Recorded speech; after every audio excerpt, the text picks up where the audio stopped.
In the news room में स्वागत है यूफोरिया फेम डॉक्टर पलाश सेन का। बहुत बहुत स्वागत सर।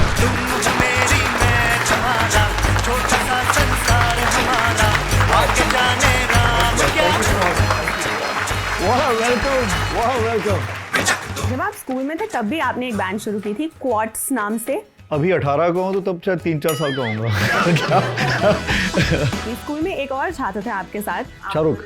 हाँ। तो शाहरुख भी वहीं से है और शाहरुख का सबसे बड़ा जो चीज़ है, अगर किसी और भी फील्ड में जाता उसको इतनी ही सक्सेस मिलती। आप यकीनन कह सकते हो। यकीनन one of the most exceptionally intelligent man I ever met in my life. He was very good at cricket, he was very good at hockey बहुत अच्छा हॉकी प्लेयर था। ड्रामेटिक्स में अच्छा था, बोलने में अच्छा था, डिबेटिंग में अच्छा था। तो जो इतनी सारी चीज़ों में अच्छा होता है वो हिंदी फिल्में करे तो हमारे लिए थोड़ा सा। ऑल बॉयज स्कूल में थे तो एक ही तरीका था अटेंशन ऐसे मिलने का, तो फिर वो काम आया? नहीं आया ना, कभी नहीं आया। वो स्टेज से जैसे होते हो तो फिर से भैया बन जाते हैं। तो कभी कोई लक नहीं हुआ ये सारे गाने लिखने का, गाने का? कोई एक ही लड़की मिली जिससे मुझे अपना भाई नहीं बनाया, मुझे उससे शादी करनी पड़ी। करनी पड़ी का क्या मतलब है?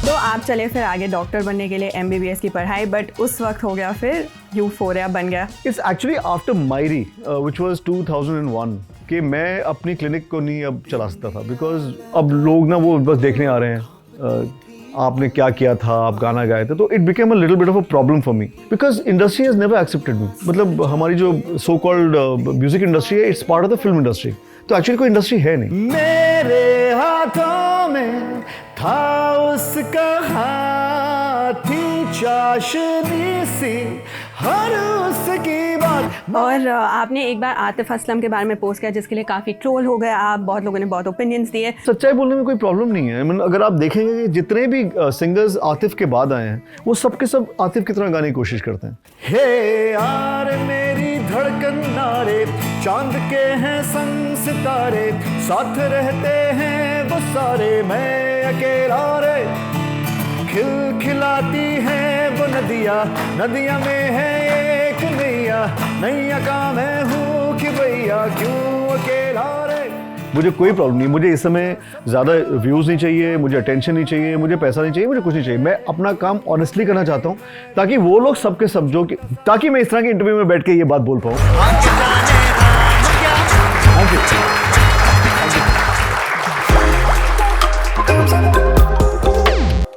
खूब सारी बातें, खूब सारे मजे, क्योंकि शो का नाम है guest in the news room. और ये शो शुरू भी यूं ही हुआ था। आपको स्क्रीन पर बहुत सारे मेहमान दिख रहे हैं। ये पवन जल्लाद हैं, ये यशोधरा हैं, बस्सी हैं, सबके बड़े अलग अलग काम हैं। ये जो भाई साहब हैं ये ज़्यादातर दिनों में पुराने कपड़े बेचते हैं मेरठ के आसपास के गाँव में, और एक ख़ास दिन पर तिहाड़ में आकर फांसी की सज़ा पाए लोगों को कानून का जो आखिरी स्टेप है वो पूरा करने के लिए ये फंदे पर टांगते हैं। ये गैर कानूनी ढंग से अमेरिका में घुस रहे दक्षिण एशिया के जो लोग हैं, जिसमें बच्चे बच्चियां भी होते हैं, उनकी काउंसलिंग करते हैं। छतों से कूद रहे हैं, सुरंगों से आ रहे हैं, दीवारों से कूद रहे हैं। उनकी ज़िंदगी कैसी होती, कितनी भयावह होती है, कैसे छिप छिपा के वो कभी पानी के रास्ते तो कभी हवा के रास्ते पहुंचते हैं। ये मेरठ से निकले थे वकील बनने, बन गए स्टैंड अप कॉमेडियन, और अब तो फिल्म में भी आ गए। सुहानी मेंटलिस्ट हैं, विकास दिव्यकीर्ति कमाल के शिक्षक, सोनाली बेंद्रे कमाल की राइटर, और वो जिनसे दोस्ती की वजह से मेरे न्यूज़ रूम के तमाम बुज़ुर्ग लाभार्थी वृद्धावस्था पेंशन वाले मुझे ताने मारते हैं और मुझे बड़ा फ़क्र है इस पर। जावेद अख्तर साहब कमाल के जिंदा दिल इंसान, तर्कवादी व्यक्ति। तापसी जिनका पिछले दिनों एपिसोड आया और जिन्होंने हमें मुंबई के शाहरुख खान के, अनुराग के, राजकुमार हिरानी के बहुत ही नायाब किस्से सुनाए। रघु राय एक ऐसा व्यक्ति जिसने अपने लेंस के ज़रिए 5 दशक को कभी श्वेत श्याम तो कभी रंगीन लेकिन एक ठिठके हुए पल में कैद किया। और डॉक्टर डोगरा मेरा अब तक का सबसे फेवरेट एपिसोड, क्योंकि जब डॉक्टर डोगरा बता रहे थे कि कैसे वो इमरजेंसी ड्यूटी में थे और भागता हुआ कोई आया और बताया कि इमरजेंसी में प्रधानमंत्री आई हैं जबकि उनका दौरा नियत नहीं था, तो उनके क्या होशो हवास थे। और फिर कुछ ही घंटे बाद जब उसी ऑपरेशन थिएटर में वो इंदिरा गांधी के शव का पोस्टमार्टम कर रहे थे, तब क्या हालात थे। जब वो 31वीं या 32वीं गोली का खोखा तलाश रहे थे प्रधानमंत्री के घर में, तब क्या हालात थे। कितना कुछ है सीखने को। ये सिलसिला जिसकी शुरुआत हुई कि नासा का एक हिंदुस्तानी साइंटिस्ट लल्लन टॉप का दोस्त नितिन हमसे मिलने आया और तब हमें लगा अलग अलग फील्ड के विद्वानों को बुलाया जाए, खूब खुली खिली बातचीत की जाए। और उसी सिलसिले में आज जो व्यक्ति आए हैं उनके बारे में कालिदास के कुछ एक श्लोक खर्च किए जा सकते हैं। ये ज़रूरी तो नहीं कि हर दफ़ा पार्वती की स्तुति में ही घुंघराले बालों पर कोई विरदावली लिखी जाए। उनकी तारीफ़ के और भी कई तरीके हो सकते हैं। मेरे बहुत ही पुराने, इतने पुराने कि उनको एंशिएंट हिस्ट्री में पढ़ाया जा सकता है, दोस्त मुबारक जब स्कूल में पढ़ते थे तब इनके गाने आया करते थे। और अच्छी चीज़ ये है कि जो मेरे न्यूज़ रूम के बिल्कुल छौने हैं, गरिमा, ज्योति, इनके ज़माने में भी इनके गाने आ रहे हैं। तो ये सातत्य, कंटिन्यूटी इनकी एक खासियत है। अभी भी भरपूर मुस्कुराते हैं बिना किसी कतर ब्योंत के, जो कि और भी ज़रूरी हो गया है क्योंकि हर दफ़ा फ़िल्टर से काम नहीं चलता। इनके गाने हमारी स्मृतियों का, हमारे अतीत का, हमारे वर्तमान का हिस्सा हैं।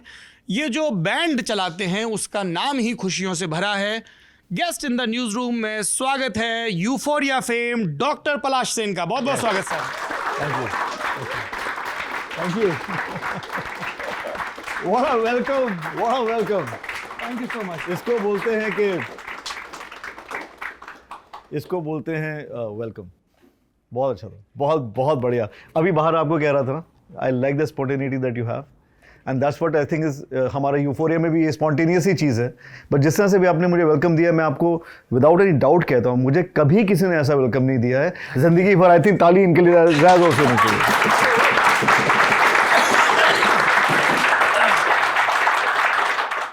ये मार्च का महीना है, तालियों को संदेह की दृष्टि से देखा जाता है क्योंकि अब रिजल्ट फॉर्म आने वाले हैं।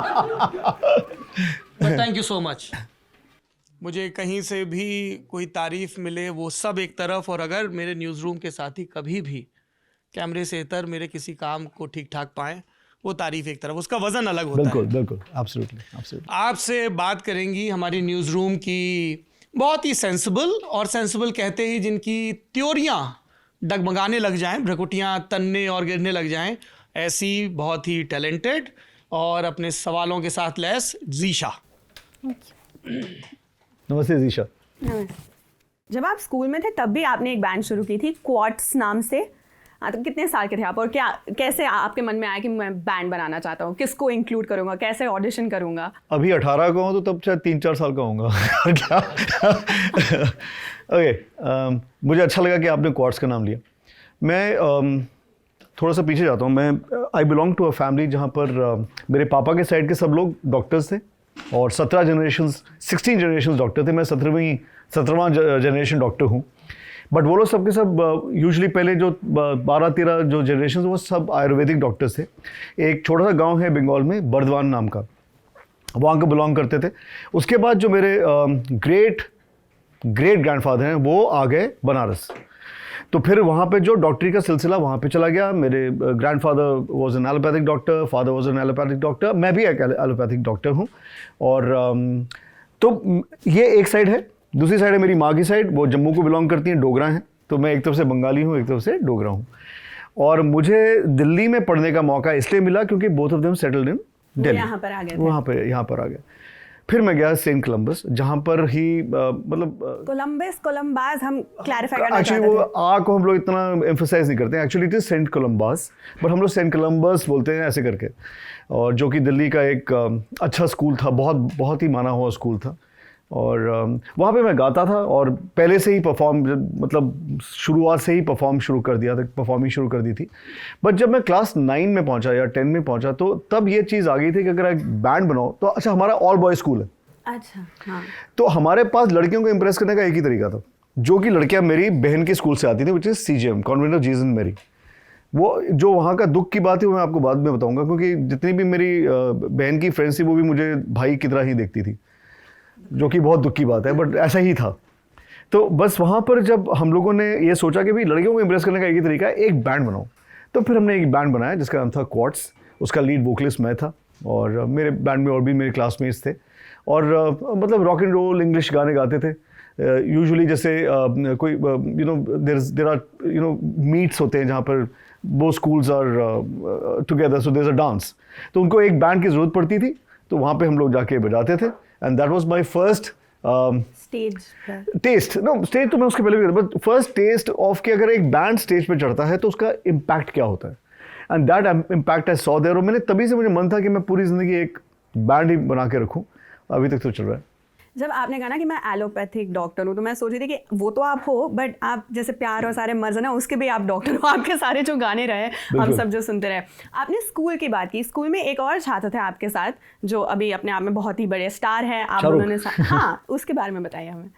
तो एक्चुअली हम लोग देखते हैं तो ऑब्वियसली द मोस्ट फेमस मतलब student from Columbus is Shahrukh Khan, but हमारे स्कूल से बहुत अच्छे अच्छे लोग पास आउट किए हैं।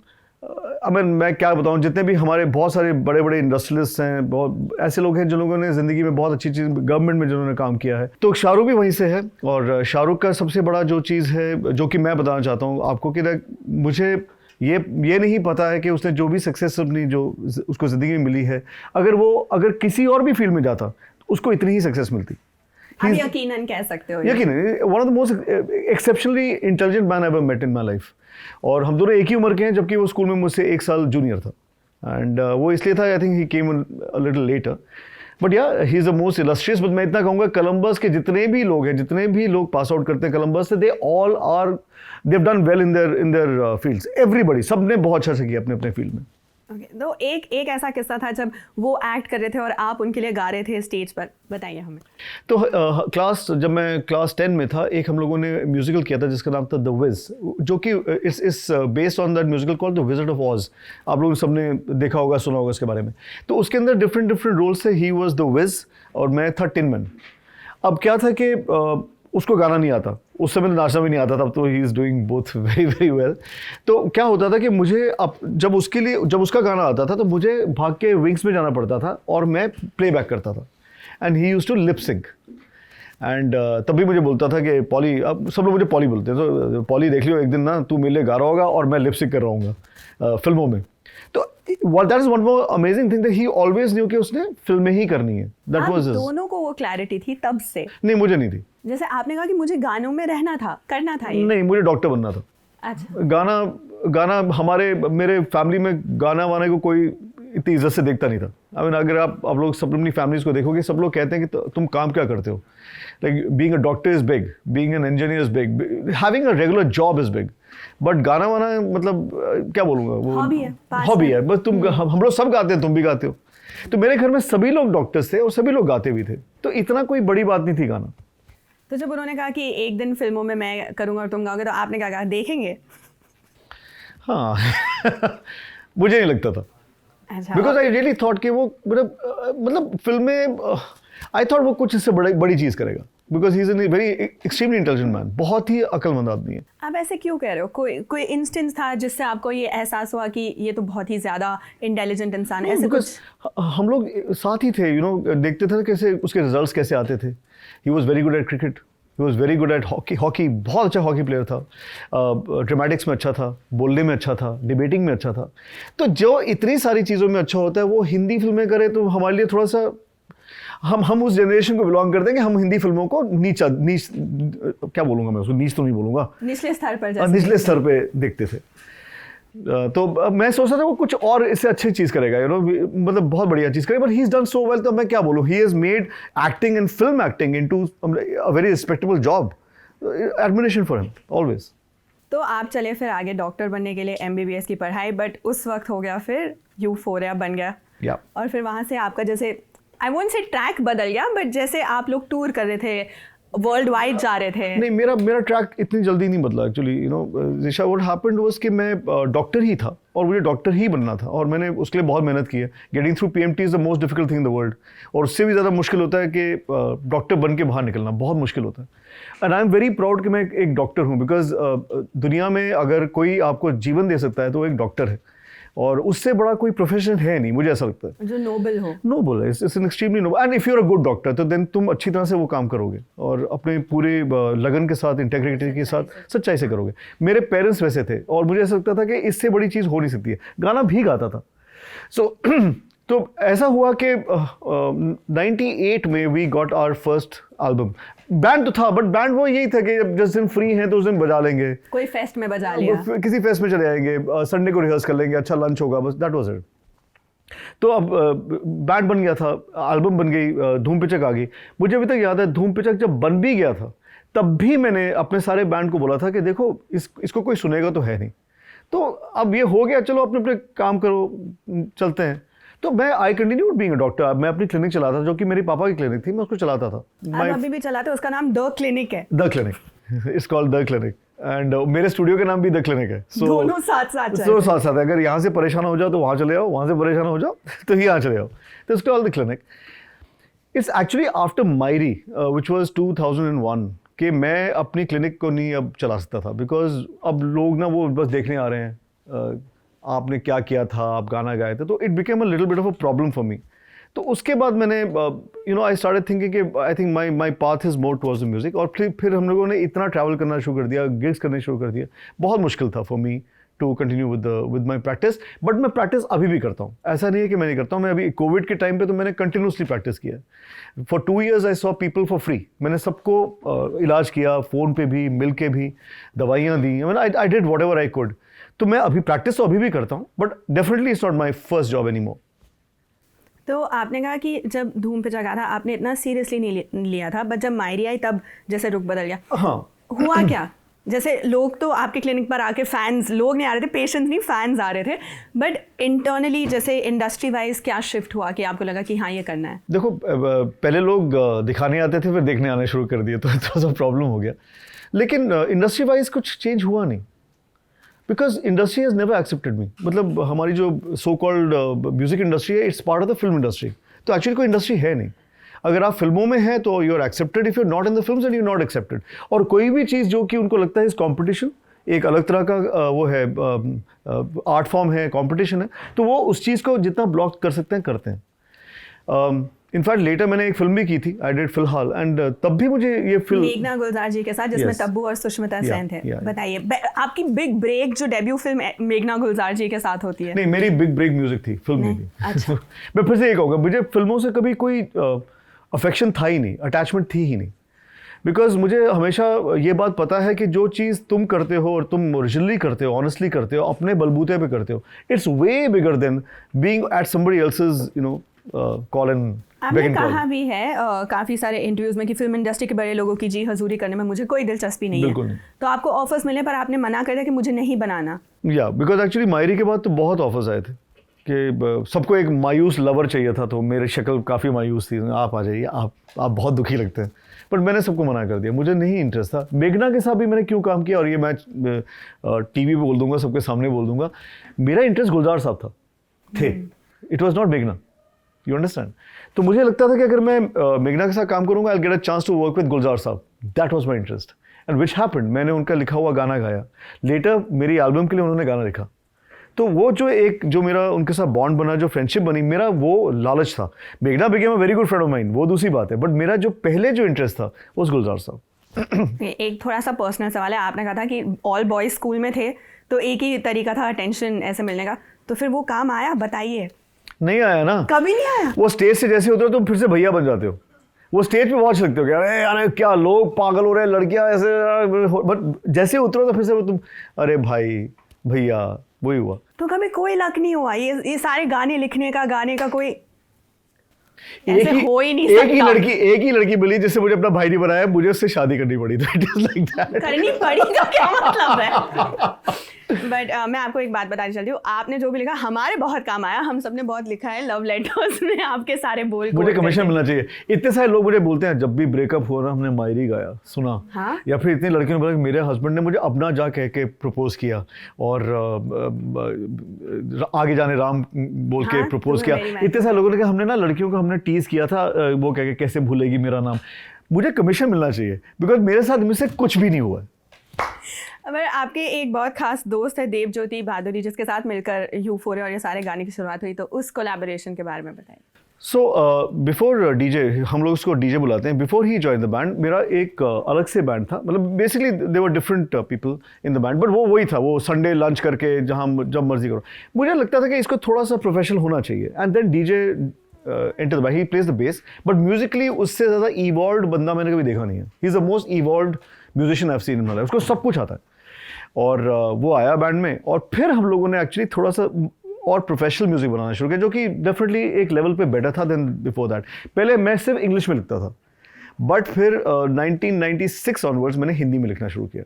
और हिंदी में लिखने का फ़ायदा ये होता है कि you connect with people automatically. अगर तुम इंग्लिश में लिखोगे you don't connect with people, वो एक एलियन लैंग्वेज है, अभी भी है, बहुत मुश्किल है लोगों तक पहुंचना विद इंग्लिश, बट अभी है। लोग in the at least in the cities सुन रहे हैं म्यूज़िक, इंग्लिश म्यूज़िक सुन रहे हैं, but Hindi was I thought the best medium कि हम लोग लोगों के साथ कनेक्ट कर पाएँ।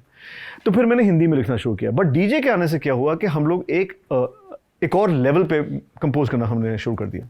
आपने इंडस्ट्री की बात की कि कैसे आपको नहीं बनाने थे गाने, बट इंडस्ट्री के थोड़े लोग आपके बहुत करीब है, जैसे आपने के बारे में काफ़ी बात की है, उनको काफ़ी श्रेय दिया है अपना करियर के लिए, तो उनके साथ कैसे शुरू? के इज़ ऑल्सो फ्रॉम दिल्ली, हाँ, एंड हम लोग दोनों कॉलेजेस में साथ में थे, and we used to take part in competitions, and he is the nicest person I met in my life. इतना अच्छा लड़का मैं तो कहूँगा है, he is always gonna be there, he is always gonna be there.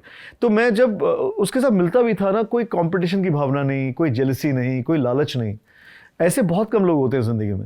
And मुझे अभी तक याद है IIT में होता है कॉम्पिटिशन रॉन्डेवू, एंड हम दोनों ने उसमें पार्ट लिया था, और वो पहली बार मैं सेकंड आया था क्योंकि वो फर्स्ट आया था। एंड मैं उसके पास गया और मैं उसको बोला, मैंने के तुझसे हारने में मुझे कोई दुख नहीं है, you should win every time in your life. अभी रिसेंटली पिछले साल just before he passed away we did the Kapil Sharma show, और मैं वहाँ पे मिला और मैंने सबको बताया कि वो दिल्ली में सारे जिंगल गाता था, और मैं डॉक्टर था तो मुझे लगता था अब मैंने पढ़ाई कर लिया, मैं क्या जिंगल गाऊंगा। बट के यहाँ से शिफ्ट किया Bombay for matches that, and suddenly there was this vacancy कि यहाँ पे एक ऐसा सिंगर चाहिए जो कि थोड़ा सा वेस्टर्नाइज है और वैसा ही गाता है। Then people started approaching me and I started singing. मेरी एक्स्ट्रा इनकम भी हो गई एंड मेरा नाम लोगों को पता चल गया। तो मैं हमेशा अपने करियर के लिए पूरा श्रेय मैं के को दूंगा। और आपने एक बार आतिफ असलम के बारे में पोस्ट किया जिसके लिए काफ़ी ट्रोल हो गया आप, बहुत लोगों ने बहुत ओपिनियंस दिए, बट ऑनेस्टली बोल पाना जो आप फील कर रहे हो कैसे होता है? आप अभी भी वैसे? मुझे सच्चाई बोलने में कोई प्रॉब्लम नहीं है। मतलब अगर आप देखेंगे कि जितने भी सिंगर्स आतिफ के बाद आए हैं वो सब के सब आतिफ की तरह गाने की कोशिश करते हैं। अभी हमारे देश का सबसे बड़ा सिंगर इज अरिजीत। अरिजीत ने भी पहले, अगर आप उसका पहले सारे गाने सुनेंगे, he was trying to sound like Atif, then he developed a style of his own. तो मैं ये कहूँगा आतिफ सबसे अच्छा सिंगर था कि नहीं था, वो that is arguable, that's, but I will say कि he is the most influential singer. जैसे एक टाइम पे मोहम्मद रफ़ी साहब की वजह से और या फिर किशोर कुमार जी के वजह से कुमार शानू थे, अभिजीत थे, you know so many, and then Sonu used to sing like Mohammed Rafi साहब। तो वो इन्फ्लुएंशियल सिंगर्स थे, उनकी तरह लोग बनने की कोशिश कर रहे थे, उनका बहुत प्रभाव था। तो वही चीज़ आतिफ में भी है। इतने सारे लोग, अगर अभी भी आप सुनेंगे, लोग थोड़ा सा नेजल ट्वैंग के साथ गाते हैं, वो करते हैं। तो मैं ये नहीं कह रहा था कि वो सबसे महान सिंगर है, मैं बस ये कह रहा था he is a very influential singer. और उस जिस तरह से वो लोग कंपोज करना शुरू, जब पाकिस्तानियों ने कंपोज करना शुरू किया था, माइनर कॉर्ड्स में कंपोज करना शुरू किया था। अगर आप आदत सुन लें, वो लम्हे, सब कुछ माइनर में, सब कुछ ही माइनर में। अभी तक जितने भी हारे हुए खिलाड़ियों के गाने हैं वो सबके सब माइनर में, सबके सब। और मैंने कभी ज़िंदगी में माइनर में कोई गाना बनाया था, हमारा सबसे दुखी गाना ही मायरी है, वो भी मेजर स्केल में गाना है। तो मुझे वो लगता था कि लोगों ने इस चीज़ को इतना अपना लिया है। कुछ फिल्म डायरेक्टर, म्यूजिक डायरेक्टर्स ऐसे हैं जो कि सिर्फ माइनर में गाना बनाते हैं। That's all Atif and his band जल। तो अब ये चीज़ बोलने में मुझे कोई शर्म नहीं है। उन लोगों को ख़राब लग रहा है जिनको पता है कि मैं सच बोल रहा हूँ। और मेरा आखिरी सवाल, फिर मेरे बाकी जो साथी हैं उन सबसे हम सवाल लेंगे। आपने एक्चुअली 2 और सवाल, सॉरी, आपने इंडस्ट्री की बात की और एक तरह से म्यूजिक माफिया है, उस पर आप बात करना चाहेंगे? It is a music mafia ना। देखिए क्या है कि जैसे बोला, म्यूजिक इंडस्ट्री नहीं है, there is a film industry जिसका म्यूजिक एक पार्ट है। वो भी अगर आप देखेंगे कि 2-3 लेबल से, उनमें से भी एक मेजर लेबल है, बाकी थोड़े से छोटे लेबल है जो उस चीज़ को कंट्रोल करते हैं। अब वो कहते हैं कि हम इंडिपेंडेंट म्यूजिक बना रहे हैं। इंडिपेंडेंट म्यूजिक भी actually they are film song rejects. सब कुछ एक जैसा साउंड करता है, अरेंजमेंट वही है, गाने वाले वही हैं, 3-4 लोग गाते हैं, लिरिक्स भी तकरीबन एक जैसे ही हैं, वो कुछ ना कुछ ऐसे एक इंपॉर्टेंट वर्ड ले लेंगे, वो उसी पे कॉन्सेंट्रेट करेंगे। तो मुझे ऐसा लगता है कि ये सारी चीज़ें are being controlled by 2-3 people, जो कि एक माफिया है। इंडिपेंडेंस नहीं है, it is not independent music. और म्यूजिक जब तक इंडिपेंडेंट नहीं होगा, जैसे फॉर एग्जांपल हम लोग तो लेट 90s में आए थे, बट 90s का म्यूजिक देख लीजिए, लकी भाई का म्यूजिक देखिए आप, या फिर सिल्क रूट का म्यूजिक देखिए, या फिर किसी रब्बी शेरगिल का म्यूजिक, किसी का भी म्यूजिक देखिए, इट वॉज देयर स्टाइल।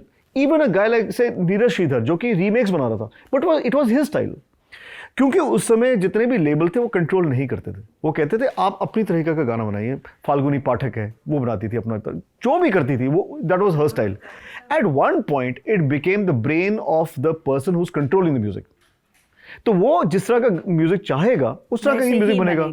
अब उसके अंदर भी ये आ गया कि हम लोग ना इसी तरह का म्यूजिक बनाएंगे, इसी यू नो टीजी को हम लोग सेल करेंगे, इसी आवाज़ के साथ सेल करेंगे, क्योंकि ये जो आवाज़ है ये मेरे पास है, मैं इस चीज़ को मार्केट करूंगा और उसी तरह। तो क्या हो गया कि एट वन पॉइंट वो इतना बन गया कि फिर आइडिया खत्म हो गए, फिर उन्होंने रिमिक्सेस बनाने शुरू कर दिए, बिकॉज ओरिजिनल आइडिया सारे खत्म हो गए, क्योंकि एक ही बंदा सोच रहा है ना, he is not letting an independent person think his way.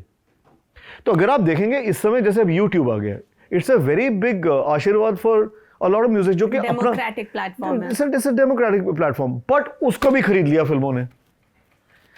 इस समय क्या होता है कि अगर आपका म्यूजिक आता है और आपका सपोज जो पहला गाना चल गया ऑन यूट्यूब, तो उसको तो वो चलने देंगे। It is not only about YouTube, all social media platforms. एक बार आपका नाम हो गया तो तब जब तक तुम दक्षिणा नहीं दोगे वो चीज़ नहीं चलने वाली, पोस्ट नहीं चलेंगे, गाना नहीं चलेगा, कुछ नहीं चलेगा। सो मैं आपको ये बता रहा हूं, चाहे इस देश में सारे म्यूजिशियंस डिनाई कर दें, सब के सब दक्षिणा दे रहे हैं। That is their business model. उनको पैसा कहां से आएगा otherwise?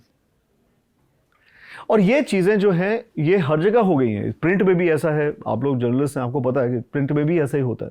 There are paid features, ज़्यादातर एंटरटेनमेंट के ही पेड फीचर्स होते हैं।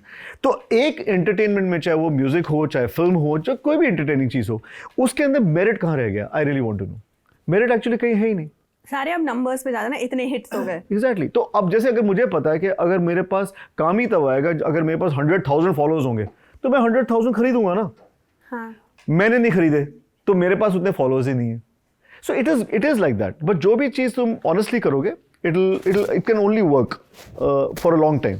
तो आपने जो बात की कि दक्षिणा देने की जो बात है, वो लेबल को जाता है, एक कंपनी कैसे काम करती है? प्लेटफॉर्म पे जाता है। अच्छा। सो लेबल जैसे फॉर एग्जाम्पल अगर मैं अपना गाना अपने आप निकालूंगा और एक लेबल हमारा गाना कोई भी गाना निकालेगी, they have an understanding with the platform which is different from my understanding, because that वो उनको रेगुलरली जॉब दे रहे हैं। तो सपोजिंग अब आपको एक नंबर ऑफ व्यूज चाहिए, सपोज आपको अब 1 मिलियन व्यूज चाहिए, मैं तो बेसिकली 1 मिलियन। तो अगर सपोजिंग मुझे मिलेगा फॉर से अबाउट 2.5 रुपये या 3 रुपये CPV, मतलब कॉस्ट पर व्यू, हाँ। उनको शायद मिल जाएगा 50 पैसे या फिर उससे भी कम में 30 पैसे 40 पैसे। तो सडनली वो एक नंबर दिखाएंगे 100 मिलियन, बिफोर यू नो वो 100 मिलियन पहुंच गया। इस देश के लोग इतने फालतू के जब बैठ के वो गाना बैठ के देख रहे हैं, ऐसा नहीं हो सकता यार। आप लोगों में से बहुत लोगों को तो ये भी नहीं पता कि हमारे गाने आते हैं, it's all coming out on digital. उसके लिए आपको एक्चुअली लोगों को पकड़ पकड़ के दिखाना पड़ेगा कि मेरा गाना है। And by the time you realise कि यार ये गाना तो बेकार है, मैं क्यों यहाँ पे आई हूँ या आया हूँ, because somebody has given you the suggestion, you have to come there. वो आपके पास ऐड दिखाते रहेंगे और जैसे आपने क्लिक किया और 30 सेकंड्स पास हो गए, आपका व्यू बन गया। हाँ, वो एक व्यू के तौर पर गिना जाता है। सो इसलिए it is going to be a problem very very soon. It is going to be like for example अगर आप देखेंगे अमेरिका में अब इंस्टाग्राम इज ओवर, वहां पे कोई नहीं यूज करता, वहां पे सब लोग टिकटॉक यूज करते हैं। हाँ, सो इंस्टाग्राम की सबसे बड़ी मार्केट होगी India. We are using Instagram more than anybody else in the world, because Chinese वालों का अपना है, उन्होंने बैन कर रखा है और उन्होंने अपना प्लेटफॉर्म बना लिया। हम ही एक लोग हैं जो कि एक अमेरिकन कंपनी को पैसा देते जा रहे हैं और देते जा रहे हैं और देते जा रहे हैं, and obviously eventually they are exploiting us. So ये this is a problem, it's a very real problem है, स्पेशली फॉर पीपल जो कि हम लोग जैसे हैं, जो कि विजुअल आर्ट्स में हैं या फिर ऑडियो आर्ट्स में हैं, जिसके पास और कोई ऑप्शन रह ही नहीं गई है। तुम जिस भी प्लेटफॉर्म पे जाओगे तुम्हें पैसा देना पड़ेगा। तो I am very very grateful to all of you, आपने मुझे मुफ्त में यहाँ पे बुलाया, थैंक यू सो मच। आपने अपना समय निकाल कर हमारे साथ आप जुड़े, तो मुफ्त तो वैसे कुछ नहीं है। आपने इंस्टाग्राम की बात की, आजकल ये भी एक ट्रेंड है कि रील्स पे जो गाने चलते हैं वो फिर चलने लगते हैं ज़्यादा, तो लोग जब गाना बनाते हैं कोरस इतना कैची बनाते हैं, बाकी गाना फिर किसी को एग्जैक्टली अगर आप देखोगे तो बियॉन्ड 30 सेकेंड्स एक्चुअली कोई गाना होता ही नहीं है। बट अगेन मैं ये बोलना चाहूँगा कि मैं अभी भी नहीं ऐसा सोचता, मुझे कोई फ़र्क ही नहीं पड़ता। मेरे गाने ऐसे भी, हमारे गाने, यूफोरिया के गाने ऐसे भी अब से 5, 6, 7, 8 साल बाद लोगों को समझ आएंगे, तो I M okay with it. मुझे कोई प्रॉब्लम नहीं, मुझे इस समय ज़्यादा व्यूज़ नहीं चाहिए, मुझे अटेंशन नहीं चाहिए, मुझे पैसा नहीं चाहिए, मुझे कुछ नहीं चाहिए। मैं अपना काम ऑनेस्टली करना चाहता हूँ ताकि वो लोग सबके सब जो ताकि मैं इस तरह के इंटरव्यू में बैठ के ये बात बोल पाऊँ और गट्स के साथ और स्ट्रेंथ के साथ बोल पाऊँ, करेज और एक्चुअली सच्चाई से बोल पाऊँ। जो चीज़ तुम सच्चाई से नहीं बोल पाते हो वो चीज़ सच्ची कभी लगेगी नहीं। ऐसा आपने काफ़ी चीज़ें ऐसे की है सोसाइटी से परे होके हट के, जैसे आपने अपनी मॉम का मंगलसूत्र पहन लिया था वो कि गुम गया। हम लोग गंगा घाट पे ही बजा रहे थे और वो टूट के गिर गया ऑन से। मैंने इनफैक्ट अपील भी किया लोगों को, किसी को मिल जाता है तो मुझे मिल जाए। माँ का मंगलसूत्र था और उसके ऊपर एक खारतूश लगा हुआ था, खारतूश पे मेरे पापा और माँ का नाम लिखा हुआ था, और वो चीज़ मैं अब 23-24 साल से पहनता था एंड आई लॉस्ट इट। फिर सोचा आई एम काशी नगरी में हूँ, भोले बाबा की मर्जी होगी मुझसे ये चीज़ वापस लेने की कि भैया अपनी सारी अटैचमेंट्स त्यागो, तो ठीक है। अच्छा नज़रिया है, ठीक है आगे बढ़ते हैं। मेरे सारे जो साथी हैं उनके सवाल। 2 क्वेश्चंस हैं मेरे कि क्या कभी आपको किसी सिंगिंग रियलिटी शो से जज बनने का ऑफर आया? हाँ मैंने किए हैं ना, आई हैव डन। ओके। और वो ही करके तो एक मेरी डिसअपॉइंटमेंट थी मेरे मन में कि इतना सारा ज़्यादा स्क्रिप्टिंग होती है। यही मैं इसी पे एग्जैक्टली पूछ रही थी कि कुछ दिन पहले किसी का बयान आया था, उन्होंने कहा था सिंगिंग रियलिटी शोज में बड़े स्क्रिप्टेड होती हैं सारी चीज़ें। क्या सच में ऐसा होता है? ऐसे होता है, रियलिटी का कुछ में कुछ रियल होता नहीं है। सो मैं अपने से बड़ा वहाँ पे सत्यवान हरिश्चंद्र बन के पहुँच गया, सत्यवादी हरिश्चंद्र बन के पहुँच गया, और मैंने लड़ाइयाँ करनी शुरू कर दिया। अगर एक प्रोग्राम आया था, उसका नाम एक पॉपस्टार्स में आई वाज द जज, और उसके बाद एक प्रोग्राम आया था फेम एक्स, उसमें मैं तो दिलेर पाजी was on one side and I was on one side, हम सिर्फ लड़ते रह गए क्योंकि मुझे वो अकॉर्डिंग टू स्क्रिप्ट चल रहे थे और मैं अपने मतलब सच्चाई ये है, वो ऐसा होता नहीं है। देखिए ऐसे भी बहुत अजीब बात है, ब्यूटी एंड सिंगिंग कौन जज कर सकता है? जो मेरे लिए सुंदर है वो किसी और के लिए शायद सुंदर नहीं है, तो कोई ना कोई तो क्राइटेरियन होगा जिसके बेसिस पे किसी को भी मिस इंडिया बोला जा रहा है या फिर सुंदर बोला जा रहा है। और गाने का भी सेम है, आजकल तकरीबन everybody singing on the same level, कैसे चूज करोगे? सब इतना अच्छा गाते हैं। अगर आप देखेंगे ना, जो अगर आप एलिमिनेशंस देखेंगे तो आपको हैरानी हो, इसको कैसे एलिमिनेट कर दिया, पर उसको एलिमिनेट इसलिए कर रहे हैं ताकि आप बोलें कि इसको कैसे एलिमिनेट कर दिया। तो उसमें किसी के साथ इमोशन नहीं है, अटैचमेंट नहीं है, कुछ भी नहीं है। It is a TV show, watch it like सास भी कभी बहू थी एंड फॉरगेट अबाउट इट। मेरा नाम विकास है सर।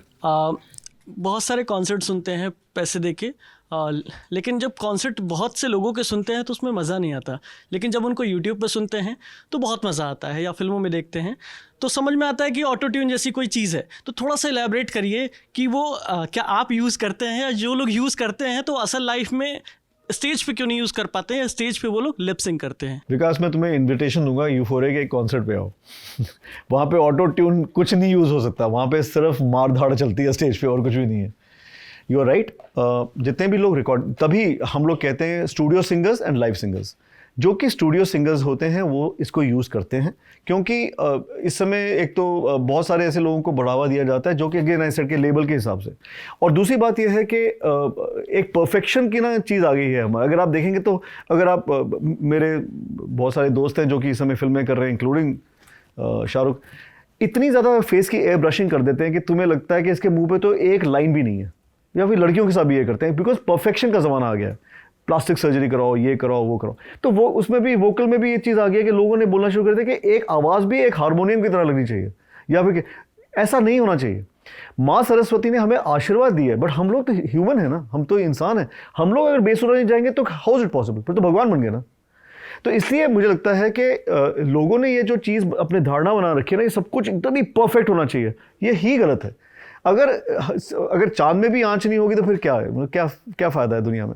तो यही मैं कहूँगा कि ये लोग करते हैं आजकल। In fact on stage online Antares, online tuning भी आ गई है। सो बहुत सारे लोग ऑनलाइन ट्यूनिंग में लाइव गाते हैं। 99% तो लाइव गाते ही नहीं है, तो वो तो छोड़ ही दो, वो पीछे से म्यूजिक चलता है बस वो आके हिला दे. Most of the rappers are like that. But मैं तब भी कहूँगा रैपर्स आर स्पीकिंग, तो अगर उनका म्यूजिक अगर पाइप चल भी रहा है तो कोई बात नहीं. बट बहुत सारे सिंगर्स ऐसे हैं, म्यूजिशियंस ऐसे हैं. It is a shame and not only in India bro, all over the world. हर जगह ऐसा हो गया. तो ये बात सच है कि लोग इस चीज़ को यूज़ करते हैं. एंड मैं अभी उदय को बोला था कुछ देर पहले कि कोई सच्चाई रह नहीं गई है. There is no truth left. हम लोग जो है पैसे दे के जब जा रहे होते हैं तो मतलब इससे बेहतर है कि हम यूट्यूब पर ही सुन लें. अनडाउटेडली. देखिए मैं एक चीज़ बता रहा हूँ. मैं बहुत साल पहले है एक सिंगर हैं काइली मिनोग की बहन डैनी मिनोग ने एक शो किया था ऑस्ट्रेलिया में और दुनिया पहुँच गई थी और वो लिप सिंग कर रही थी, मतलब पीछे म्यूजिक. लोगों ने उसको अंडे मारे थे. You understand. अगर हमारे देश में लोगों को ये बात समझ आने लगे कि ये क्या रियल है और क्या अनरियल है, तभी ये चीज़ चेंज करेगी. कुछ लोग हैं जो लाइव गाते हैं. Arijit is live, Sonu is live, Sunidhi is live, Daler paaji is live. These guys they all live. Shankar Mahadevan is live, Vishal Shekhar are live. They all sing live. But ये बहुत गिने चुने लोग हैं जो लाइव नहीं गाते हैं. ऐसे कुछ नाम हिंट दे दीजिए, गानों से हिंट दे दीजिए. डायरेक्ट अगर नाम नहीं बोले, वैसे तो आपने कहा आप सच बोलना पसंद करते हैं. देखिए the thing is this that obviously उनका काम चल रहा है. I should not affect their work. वो गलत बात है. बिकॉज अगर उसके अंदर ही ये कॉन्शियस नहीं है कि वो खुद ही बता दे कि भैया मैं लाइव नहीं गा रहा हूँ, तो मैं क्यों बैठ के किसी के ऊपर ताने कर. बट हाँ, इतना मैं बोल दूंगा 98-99% सब. और अगर वो नहीं कर रहे हैं तो म्यूजिक तो एटलीस्ट सभी कुछ रिकॉर्डेड है. It's all playing from the back. Hello, मेरा नाम रोहित है. हाय रोहित. मैं ये जानना चाहता था, जैसे हम स्टूडियो में आप गाना गाते हैं और एक स्टेज से जाकर गाना गाना होता है, तो उन दोनों में कितना अंतर होता है? जैसे डर लगता है स्टेज पे जाने से पहले, स्टूडियो में चूँकि 2-3 आदमी के सामने गाना होता है, तो दोनों में थोड़ा अंतर समझाइए. नहीं, दोनों में डर लगता है मुझे तो यार. मैं तो लाइव गाने के पहले मुझे लूज मोशन लग जाते हैं अभी तक. और मैंने कम से कम 3-4 हज़ार तो शो कर लिए होंगे. बट मुझे हर शो के पहले लूज मोशन लगता है, चाहे कुछ भी कर लो. डर तो लगता है यार. और उसका डर का कारण ये होता है कि तुम्हें अपना बेस्ट करना है. तुमने कोई शॉर्टकट्स नहीं है, कोई ऑटो ट्यून नहीं है, कोई पीछे से म्यूज़िक नहीं चल रहा है, तुम्हारे पीछे कोई इंडस्ट्री नहीं खड़ी हुई है, तुम्हारे पास एक लेबल नहीं है, तुम्हारे गाने के आगे कोई बड़ा हीरो नहीं खड़ा है. You understand. जो भी है तुम ही हो. तो उस पर जो प्रेशर होता है, उसमें जो डर होता है, इट इज़ वे मोर. और डर यही है कि मैं इतना अच्छा करूं कि ये लोग जो हैं ये खुश होकर जाए. वो जैसे कह रहे हैं कि हम लोग पैसा खर्च कर रहे हैं. सच बात है, कोई अपना पैसा खर्च करके, टाइम खर्च करके एक कॉन्सर्ट ले आ रहा है, तो जो आर्टिस्ट है उसका ये दायित्व है, उसका ये ड्यूटी है that he has to be fantastic. वही डर रहता है. एंड वो चाहे आप स्टूडियो के अंदर रहें चाहे आप बाहर हैं. और हम स्टूडियो में भी मैं जब गाता हूं तो मैं एक्चुअली कोई भी ऐसा क्या बोलूँगा प्लग इन नहीं यूज़ करता जो कि मेरी आवाज़ को ट्यून करता है. तो मैं तब तक रीटेक करता रहूँगा till time I can get it perfect. तो वो डर होता है. सर जैसे आपने बोला लेबल, कई लोगों के पास लेवल होता है सिंगर्स के पास, तो वो बहुत मतलब आगे इस लेवल की वजह से जा रहे हैं. और एक सिंगल आर्टिस्ट होते हैं जो बिना लेबल के. मैं सर कई बार इस चीज़ को सुन चुका हूँ, लेबल और बिना लेबल वाला. लेकिन ये पूरा इकोसिस्टम बिल्कुल समझ नहीं आता है कैसा. मतलब जैसे मैं इंडस्ट्रीज़ का पार्ट नहीं हूँ, पर मुझे समझना है बेसिकली क्या होता है कि लेबल और क्या इतना अंतर होता है, पूरा किस तरीके से काम करता है. बट डिटेल में बताइए सर थोड़ा सा. लेबल ने एक आर्टिस्ट को साइन कर लिया, यानी कि आर्टिस्ट की 50% कमाई लेबल के पास जाएगी जी. अब उन्होंने उस आर्टिस्ट को बड़ा बनाना है, तो they will start plugging in all the films. अब जो भी उनके पास फिल्में आएंगी उसमें वो आर्टिस्ट ज़रूर गाना गाएगा. You understand. वो जब गाना गाएगा तो तुम उसकी मार्केटिंग पे पैसा खर्च करोगे, वो बड़ा स्टार बन जाएगा, तो उसको कॉन्सर्ट्स मिलेंगे तो आपको 50% रेवेन्यू मिलेगा. सिंपल है ये. This is the way it happens. तो उनके लिए, द लेबल के लिए, उस बंदे को, उस लड़की को, ही और she has to be big enough for them to make money. तो उसको बड़ा करने का हमारे देश में सबसे बढ़िया तरीका ये है कि फिल्मों में आप उसको गाना गवा दीजिए. क्योंकि अभी भी इतने सालों के बाद भी हमारे यहाँ का नंबर 1 एंटरटेनमेंट जो एरिया है वो अभी भी फिल्में ही हैं. इनफैक्ट पैंडेमिक के बाद थोड़ा सा फ़र्क हुआ है, बिकॉज पैंडेमिक में लोगों ने बैठ के एक्चुअली नेटफ्लिक्स देख ली, अमेजॉन प्राइम देख ली, तो उनको बात समझ आ गई कि यहाँ वाले तो हमें बेवकूफ़ बना रहे हैं. तो उनको ये बात समझ आ गया, उनको ये पता है कि ये फिल्में बन रही हैं हमें एक्चुअली बेवकूफ़ बना रहे हैं. इसलिए आप देखेंगे कि besides Pathaan not a single film has worked since the pandemic, because लोग थोड़े अवेयर होते जा रहे हैं. और ये बात मैंने बहुत पहले बोली थी कि जिस दिन हमारे देश के लोग अवेयर हो गए, एजुकेटेड हो गए, कॉन्शियस हो गए, तो 2 लोगों की नौकरी गई, नेताओं की और अभिनेताओं की. 100%. सर OTT का फिल्मों को तो फ़ायदा हुआ है, मतलब जो दर्शक हैं जो अलग तरीके का कंटेंट देखना चाह रहे थे तो वो OTT पर शिफ्ट होते जा रहे हैं। लेकिन म्यूज़िक इंडस्ट्री को क्या फ़ायदा हुआ, मतलब म्यूज़िक को ये फ़ायदा हुआ है कि बहुत सारे इंडिपेंडेंट आर्टिस्ट आ गए इस दौरान, जिन्होंने एक्चुअली यूट्यूब पे अपना मतलब एक इम्प्रेशन बना लिया है and people are listening to them, Spotify पे सुन रहे हैं, स्ट्रीमिंग में सुन रहे हैं, जो कि फिल्मों से जुड़े हुए नहीं हैं। इनफैक्ट अगर आप बी लेवल टाउन्स या सी लेवल टाउन्स में जाएंगे, मतलब थोड़े छोटे शहरों में जाएंगे, अभी वहाँ पे ही म्यूज़िक चल रहा है और वो भी रीजनल चल रहा है। भोजपुरी बहुत म्यूज़िक बहुत बड़ा है, पंजाबी म्यूज़िक बहुत बड़ा है, मराठी म्यूज़िक बहुत बड़ा है, साउथ वाले तो any which way they don't care about Bollywood. So actually ये सब चीज़ें बहुत ही डिफरेंट हो गई हैं और पैंडेमिक के बाद तो ज़्यादा हो गई हैं। अगर आप देखेंगे इनफैक्ट आजकल जितनी भी फिल्में बन रही हैं, there is very little music, बहुत कम म्यूज़िक है उसके अंदर, बिकॉज उनको खुद को समझ आ रहा है कि हम लोग ऐसा कुछ बना रहे ही नहीं है कि लोग सुन रहे हैं। अभी भी जैसे the biggest song is that song that's come in Pathaan, but वो भी they had to create a huge controversy, nobody was listening to that song, but जैसे ही उन्होंने बोल दिया ये भगवा रंग और ये और बिकनी है, मतलब वो तो लोग पागल हो गए, तो सबके सब पहुंच गए, सब बिकनी है, चलो चल के देखते हैं। तो उसमें दैट इज हाउ मतलब promotions are done, marketing is being done. Last सवाल सर, आपने शाहरुख की फिल्म की बात की, अभी पठान की, शाहरुख आपके बचपन के भी दोस्त हैं, तो अभी सर क्या मतलब मिलते हैं, बात होती है, और पठान को लेकर कोई कॉन्वर्सेशन हुआ आपके बीच? नहीं, अब तो नहीं मिलते। ऐसे भी ज़िंदगी में सक्सेस की तरफ उसने एलिवेटर ले लिया और मैं अभी भी सीढ़ियाँ चढ़ रहा हूँ, so there is a difference, there is a huge difference. But हाँ, मुझे ये पता है कि जब भी मिलेंगे तो बहुत बहुत बहुत अच्छी तरह मिलेंगे और दोस्तों की तरह मिलेंगे। हाय पलाश, हाय। आपके नाम के साथ एक नॉस्टैल्जिया भी जुड़ा हुआ है। अच्छा। तो जब छोटे थे तो जाते थे कज़न से मिलने और आपके गाने एंजॉय करते थे सब साथ में, और फिर अभी ये सोशल मीडिया वाला टाइम आया है जब सब ईयरफोन्स पे सुनते हैं अपने जगह पर बैठ के, तो आपके लिए क्या चेंजेस आए हैं आपके गानों में, ऑडियंस में क्या चेंजेस आए हैं, लोगों के रिएक्शन में क्या चेंजेस आए हैं तब से लेके अब तक? नहीं, देखो क्या है ना, उस समय सोशल मीडिया था नहीं, तो मुझे पता नहीं था कि लोग क्या किस तरह से रिएक्ट कर रहे हैं। You understand, it's become easier now to find out. But उस समय एज आई सेड कि हर चीज़ क्रेडिट पे और मेरिट पे होती थी। अगर आपको गाना अच्छा नहीं लगेगा तो आप सुनेंगे नहीं, कैसेट नहीं खरीदेंगे। Physical buying of music was very very important, और मुझे लगता है वही एक तरीका है कि आपको समझ आए कि आपकी कितनी इज्जत है। अब ऐसा है कि क्योंकि हर चीज़ डिजिटली कंज्यूम हो रही है, तो पता ही नहीं कि कोई सुन रहा है एक्चुअली, नहीं सुन रहा है, क्या हो रहा है। तो मुझे एक्चुअली रिएक्शन पता चलता है when I go to concerts. वहाँ पे जाके जब लोगों को देखता हूँ जो कि खड़े होकर वैसा गाना गा रहे हैं और मतलब पुराने भी गाने गा रहे हैं और नए भी गाने गा रहे हैं, तब मुझे समझ आता है कि हाँ, this is work. But I will just say this that you know, Euphoria is not the biggest artist in this country, we were never were, और हम सबसे ज़्यादा नोन भी नहीं है, सबसे ज़्यादा फेमस भी नहीं है, लोग हम कपड़े नहीं फाड़ते हमारे लिए।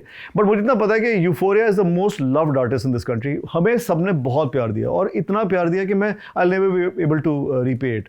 अब जो नंबर्स होते हैं कि मैं कितना फेमस हूँ और कितना अमीर हूँ, ये सब से मुझे एक्चुअली फ़र्क पड़ता नहीं है।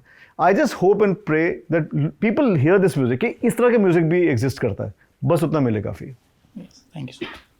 सो हमने मायरी सुना है, इतने टाइम से सुनते आए हैं। हर गाने की एक स्टोरी होती है, उसके पीछे की एक कहानी होती है। Was there any story behind Maeri? Maeri के पीछे क्या था? We would love to know. There is a story, but I will tell this to you in 2050। अभी नहीं बता पाऊंगा। There is a story, of course there is a story, but मैं इतना बताना चाहता हूँ कि मायरी, सब लोग पूछते हैं क्या मायरी इज एक्चुअली जम्मू। मेरी माँ जम्मू को बिलोंग करती है, वहाँ पर माँ को माए प्यार से और भी प्यार से मायरी। तो बेसिकली बचपन से मेरे साथ जो भी होता था, I used to share it with my mother, and that is actually a song कि मेरे साथ ऐसा हुआ है, some girl got away whatever. तो आपको बता रहा हूँ और अपनी माँ को ही बता सकता हूँ, तो उन्हीं को, because she is not going to जज मी, वो मुझे जज नहीं करेंगी। तो वो कहानी वही है कि एक लड़का अपनी माँ को अपनी कहानी सुना रहा है और कि ये हुआ था, एंड दैट्स इट। मुझे नहीं पता था इतने लोगों को पसंद आएगा, इतने लोग सुनेंगे, ऑनेस्टली मुझे नहीं पता था, because it was a very sad song, it was a slow song, but yeah. हमारे जो साथी रूहानी वहाँ पर, वो आपसे पूछना चाहते हैं, हाँ, पंजाबी फिल्म और म्यूज़िक इंडस्ट्री के बारे में आपकी राय, आप क्या? हाँ, तो Punjabi are the only ones जिन्होंने अपना एक कंप्लीटली सेपरेट चीज़ क्रैक कर ली है, whether it is music, whether it is film. Punjabi films are working like mad, you know. अभी दिलजीत की फिल्म आई थी, it was called I think 83 और 84, ऐसे कोई 90। It was a phenomenal film, कमाल की पिक्चर थी। और मुझे इसलिए पता है कि जो कि हमारे म्यूज़िक वीडियो एडिट करता है हार्दिक, वो बहुत सारी पंजाबी फिल्मों को भी एडिट करता है। तो मैं बैठ के वो सब चीज़ें देखता हूँ कि क्या क्या कमाल की फिल्में बन रही हैं और क्या क्या कमाल का म्यूज़िक बन रहा है। एंड दे हैव, मतलब पंजाबियों ने ही ये चीज़ को क्रैक कर लिया कि कैसे इस इंडस्ट्री को सस्टेन करो और आगे लेकर जाओ। और एक और सवाल है, मेरी जो साथी गर्मा है वहाँ पे कैमरा के पीछे, बट वो पूछना चाहती है कि आप गाने जब आप लिखते हो आपका प्रोसेस क्या होता है, और कभी ऐसा होता है कि आप खुद इमोशंस में बह जाते हो लिखते समय? हमेशा। कई दिनों तक आप उस एक इमोशन में, आप उस इमोशन में रहते हो फिर कई आई दिनों थिंक मैं आपको, I think let me make this musical for you.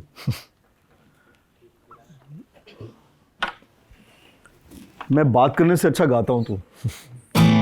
सो मेरे पास उस समय, आई एम टॉकिंग अबाउट 1998, मेरे पास एक 6 स्ट्रिंग्स होते हैं, मेरे पास एक 5 स्ट्रिंग गिटार थी, क्योंकि ये वाला स्ट्रिंग टूट गया था और मेरे पास पैसे नहीं थे to buy the whole set. तो मैंने एक 5 स्ट्रिंग पे मैं सोचा कुछ एक गाना बनाते हैं। मैं सोच रहा था हमारी एल्बम पूरी हो गई थी, फर्स्ट एल्बम, एक गाना रह गया था।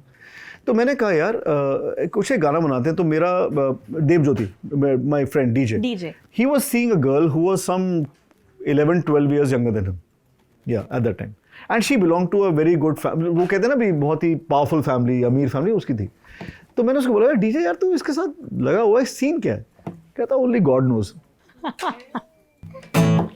हे यार मेरी धड़कन नारे, चांद के हैं संग सितारे, साथ रहते हैं वो सारे, मैं अकेला रे। खिलखिलाती है वो नदियाँ, नदियाँ में है एक नैया, नैया का मैं हूँ कि भैया, क्यों अकेला रे। अब आ भी जा सबको बता, क्या तेरा मेरा नाता रे। तुम हो मेरी मैं तुम्हारा, छोटा सा संसार हमारा, आगे जाने राम क्या होगा। कहता है जो कहे जमाना, तेरा मेरा प्यार पुराना, आगे जाने राम क्या होगा। आगे जाने राम क्या हो, आगे जाने राम क्या हो, आगे जाने राम क्या होगा।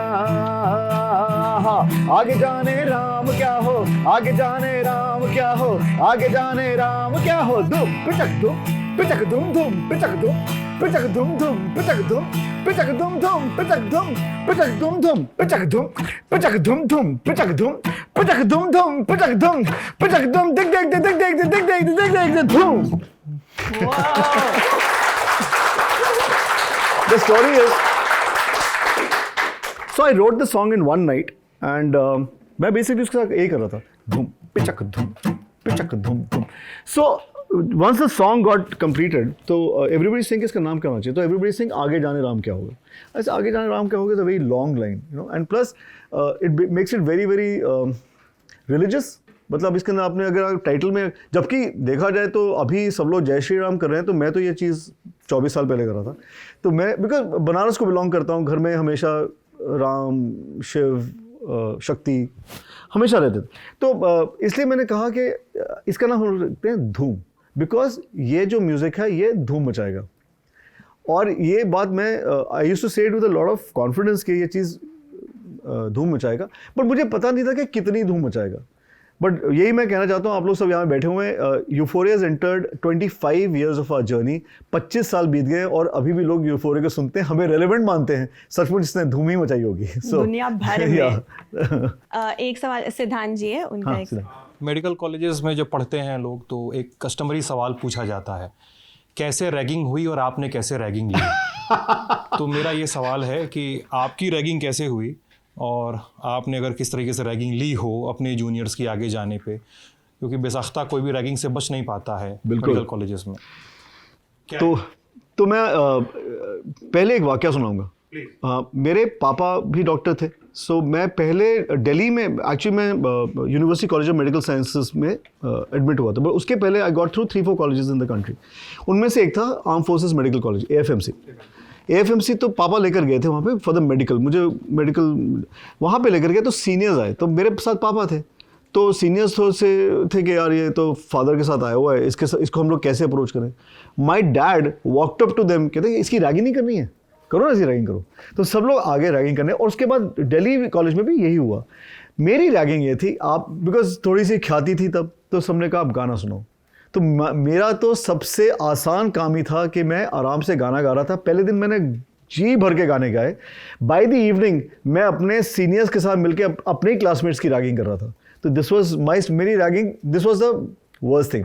बट जब मेरे जूनियर्स की बारी आई तो मैंने उनसे क्या नहीं करवाया है, लोगों को प्रपोज करवाया है. अजीब अजीब टीचर को जाके प्रपोज करो, तो किया उन्होंने? करना ही पड़ेगा, हम बॉस हैं यार, तो करना ही पड़ेगा. तो दे हट, और जो सबसे खतरनाक टीचर है उसको जाके प्रपोज करो और अजीब अजीब बातें बोलो कि यू नो क्या आपका क्या फिगर है और आप शॉर्ट स्कर्ट में क्यों नहीं आती हो, stuff like that. Some of the teachers were very happy with it also. So, yeah, तो ये सब हमने किया हुआ है. लोगों को अजीब ही चीज़ें लेने के लिए भेजा है, लोगों को जाके का तेल लेकर आओ. अच्छा. So हमने बहुत कुछ कर रखा है ये सब चीज़ें. But yeah, I will just say कि हम एक फिजिकल रैगिंग होती है, हाँ. वो मैंने कभी नहीं की है. फिजिकल रैगिंग नहीं की है, जो कि मैं सुनता हूँ एटलीस्ट इंजीनियरिंग कॉलेजेस में होती है. आपने काफी साइकोलॉजिकल रवैया अपना ऐसे नेचुरली. बट मुझे बहुत अच्छी रैगिंग मिली थी. मुझे सिर्फ गाना गाना था और हर तरह का गाना, और एक दिन में कम से कम 200-300 गाने गा गया था मैं. उसके बाद मैं उन्हीं का हो गया था. So it there was no problem. छोटा सवाल और है, मतलब किनको सुनना पसंद करते हैं आप, किनको सुनते हैं आप? मतलब इसका रेंज कुछ भी हो सकता है आपके हिसाब से, जो भी सुनते हो. सब कुछ सुनता हूँ. I can't even big. But yes, जो ज़िंदगी की शुरुआत हुई थी वो एक सिंगर, अमेरिकन सिंगर हैं एल्विस प्रेस्ली, उनको सुन के हुई थी. उनके साथ ही एक ब्रिटिश बैंड था बीटल्स, उनको सुन के हुई थी. हिंदुस्तान में किशोर कुमार जी को सुन के, R.D. बर्मन साहब को सुनकर, S.D. बर्मन साहब को सुन के. बिकॉज मेरे घर में बहुत म्यूज़िक था. पापा हिमसेल्फ वाज अ म्यूजिशियन, तो इतना म्यूज़िक था कि कुछ कहने की बात नहीं है. इनफैक्ट मैं सबको बताना चाहता हूँ कि मेरे पापा ने भजन बहुत सारे कंपोज किए थे, और इतने सालों बाद अभी हमें पहले नवरात्रि में मौका मिल रहा है कि we are playing at Vaishno Devi, और मैं वहाँ पे उनके भजन गाने वाला हूँ. सो इतना म्यूज़िक था घर के अंदर, इतना म्यूज़िक था. तो मैंने सब कुछ सुन रखा है. मतलब नूरजहाँ जी को सुन रखा है, हबीब पेंटर साहब को सुन, मेहंदी हसन जी को सुन रखा है, सब कुछ सुन रखा है. और हर तरह का इंग्लिश बैंड सुन रखा है, हर तरह का. मतलब आप A से लेकर Z तक जितने भी बैंड होंगे सबको सुन रखा है. सो मैं सबको ही सुनना पसंद करता हूँ. मैं अब इतना ज़्यादा इंडियन म्यूज़िक नहीं सुनता हूँ, सच बात है. It has disappointed me a lot. But कुछ हैं आर्टिस्ट जिनको डिसअपॉइंट किया, बिकॉज एक तो ओरिजिनल नहीं है, नॉट ओरिजिनल. सबसे बड़ी प्रॉब्लम ये है कि ओरिजिनल नहीं है. मुझे पता है कि ओरिजिनल नहीं है, और नंबर 1. एंड प्लस बहुत बोरिंग है. मतलब everything sounds the same. Voices भी 2-3 ही हैं, म्यूज़िक सारा अरेंजमेंट एक जैसा साउंड करता है, लिरिक में भी वर्ड्स वही आते हैं, तो थोड़ा सा मुश्किल है. हाय पलाश, मेरा नाम सरवत है. मुझे आपसे ये पूछना है कि लेट 90s और अर्ली 2000 वो टाइम था जब बहुत सारी पॉप एल्बम्स आती थी और इतनी फेमस थी वो. आज भी हम सुनते हैं, हम सबको उसके लिरिक्स याद हैं.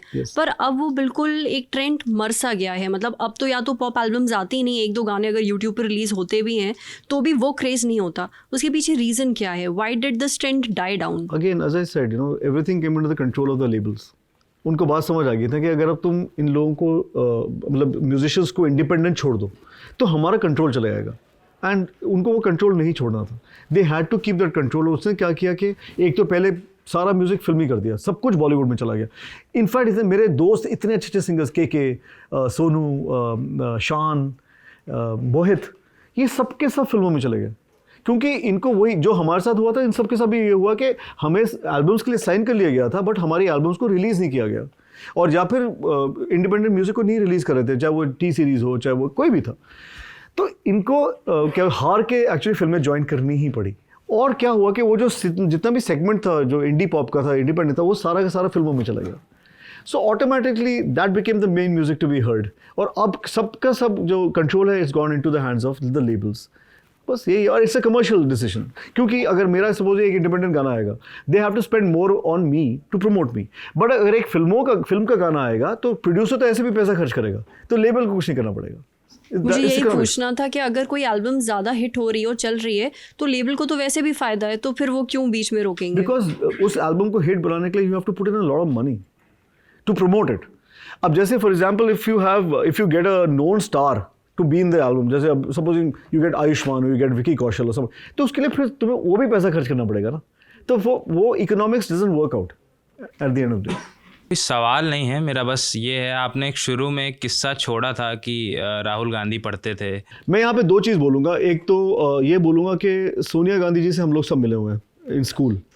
And I think she is one of the most elegant ladies I met in my life. उस समय तो मतलब Indira Gandhi ji was prime minister, तब भी उनके अंदर कोई एरोगेंस या फिर प्राइड मैंने कभी नहीं देखी. एक सिंपल पेरेंट की तरह आती थी to pick up her kids. Priyanka used to be in CGM and Rahul used to be in Columbus.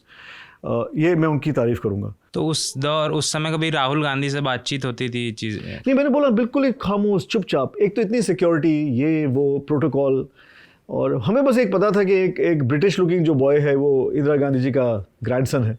और थोड़े सवाल आ रहे हैं. आपने जैसे कहा कि आप गाने रिलीज़ कर रहे हो इंडिपेंडेंटली, सबको बताइए कहाँ मिलेंगे अपडेट्स, कहाँ मिलेंगे सब तो नए गाने आने की? सब लोगों को हमारे चैनल पे, यूफोरिया बैंड वाले चैनल पे जाना पड़ेगा, और वहाँ पे ही हमारे सारे गाने हैं. And I think we are taking out 1 new song every month without any support, without any help. Only जो लोग आके हमें देखते हैं, सपोर्ट करते हैं. इनफैक्ट हमारा जो लास्ट 2 वीडियोज़ हैं, इस जो सेकेंड लास्ट वीडियो था हम लोगों ने पौंडीचेरी में शूट किया. And it's all self funded, we don't have anybody backing us. और जो आखिरी वाला है वो this is from shot in Jaisalmer. मैं आप लोगों को सुना देता हूँ. हो केसरिया मेरो बालमा, केसरिया मेरो बालमा, केसरिया मेरो बालमा, केसरिया मेरो बालमा. जागी रहूं सारी रहना, भीग रहे मोरे नैना. जागी रहूं सारी रहना, आवे नहीं मोहे चैना. केसरिया मेरो बालमा, हो केसरिया, हो केसरिया, हो मेरो बालमा, हो केसरिया, हो मेरो बालमा.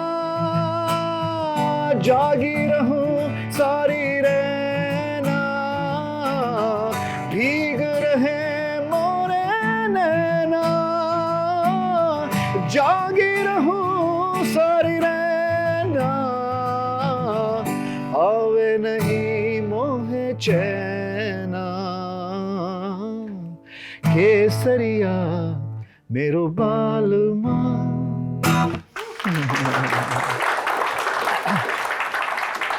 So this is a shot in Jaisalmer. और मतलब हमारी ज़िंदगी का सबसे टफ शूट था, बट जैसलमेर से सुंदर शहर इस दुनिया में नहीं है. हर चीज़ गोल्डन लगती है. सो केसरिया मतलब अनबिलीवेबल. ये ट्यून या ये शब्द जब आप पेशेंट्स को ट्रीट कर रहे हो तो कैसे आता है आपको? नहीं, ऐसे नहीं है. मैं एक्चुअली अपना सारा थिंकिंग में रात को करता हूँ. आई थिंक आफ्टर 2 o'clock जब सब लोग सो जाते हैं तो मैं अपना काम शुरू करता हूँ. In fact in about 7 days from now we are going to be shooting a new video. तो हम लोग काम करते रहेंगे, और मुझे पता है कि कभी ना कभी कोई ना कोई आएगा और देखेगा, और उसको शायद अच्छा लगेगा कि इस तरह का म्यूज़िक भी एग्जिस्ट करता है. और मैं उस दिन के लिए वेट करूँगा, और ना भी वेट किया तो क्या हुआ. I mean it is there. अपने आप के लिए भी कर रहे हो. एक सवाल संदीप जी. हाय पलाश, आपसे हर किसी ने पूछा कि गाना बनाने की जर्नी क्या होती है, कैसे उसको, लेकिन आप उस जनरेशन से आते हैं जहाँ पूरा एल्बम रिलीज करना होता था. एक और अभी आपने बताया था कि हमने एक गाना, मुझे एक एल्बम में ऐड करना है, कौन सा गाना होगा, फिर आपने वो गाना गाया. तो एल्बम बनाने की जर्नी का क्या प्रोसेस होता था कि मुझे किस किस किस्म के गाने देने हैं? Bro, this is a fantastic question. एक तो मैं इस देश को बताना चाहता हूँ, एल्बम का मतलब एक गाना नहीं होता है. एल्बम का मतलब होता है कंपाइलेशन ऑफ सॉन्ग्स. और हर एल्बम की एक थॉट होती है. फॉर एग्जाम्पल हमारी आखिरी एल्बम आई थी 2022 में, जिसका नाम है सेल. सेल इसलिए क्योंकि अब हर चीज़ सेल पे है. Everything is on sale. प्यार सेल पे है, दोस्ती सेल पे है, म्यूज़िक सेल पे है, सब कुछ सेल पे है. एक ही चीज़ सेल पे नहीं है, वो आपकी पर्सनल इंटेग्रिटी है. आप कितने, आपके अंदर जो इंटेग्रिटी है, आपकी जो अपनी ऑनेस्टी है, उसको आप सेल पे मत डालो. तो वो album is not, that was the thought of the album. तो उसके अंदर हम लोगों ने 7 गाने डाले, जो इनफैक्ट जो केसरिया है वो उसी एल्बम का है.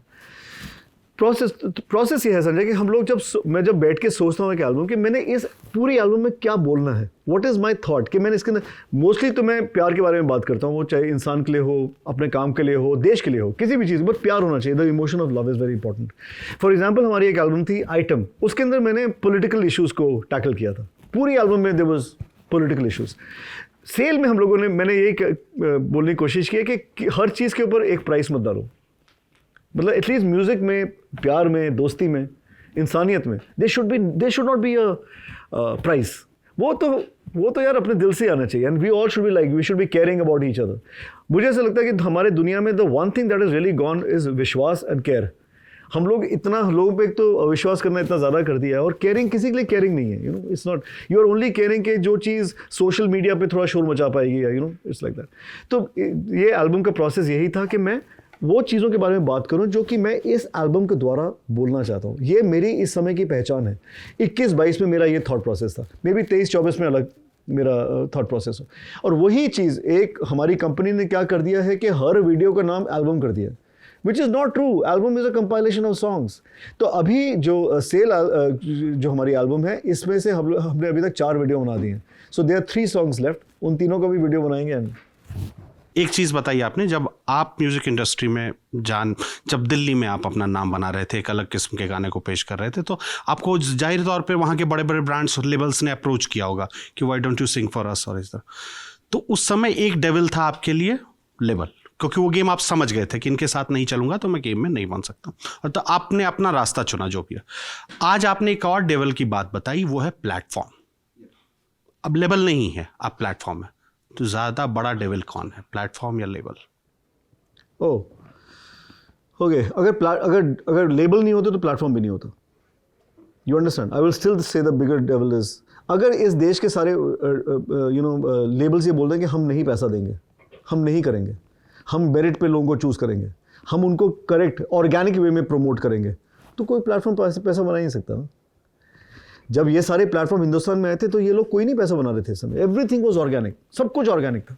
इनको सिखाया गया कि तुम पैसा क्यों नहीं बना रहे, and that's how they came into this. और लेबल की भी मैं एक चीज़ बताना चाहता हूँ ब्रो, देख for example now I first when I started my journey I was also with labels. मैंने एक चीज़ का त्याग कर दिया, मैंने सारे अपने राइट्स का त्याग कर दिया, क्योंकि उसके बिना तुम्हें डील मिलेगी नहीं। You understand? तुम्हें राइट्स देनी पड़ेंगे। और उस समय ये नहीं था कि वो मुझसे पैसा बनाएंगे, उन्होंने कहा भी आप हमें राइट्स दे दो, हम इससे पैसा बनाते रहेंगे, आप कॉन्सर्ट करो, अपना पैसा बनाते रहो। विच इज़ नाउ चेंज्ड कि अगर अब आपको राइट्स देने की जरूरत नहीं है, बट आपको पैसा देना पड़ेगा 50%। एक जैसे आतिफ है, ही इज़ गिवन, मतलब कितना कट दिया हुआ है आप सोच भी सकते हो, 60-70% तक उसने कट दिया हुआ है।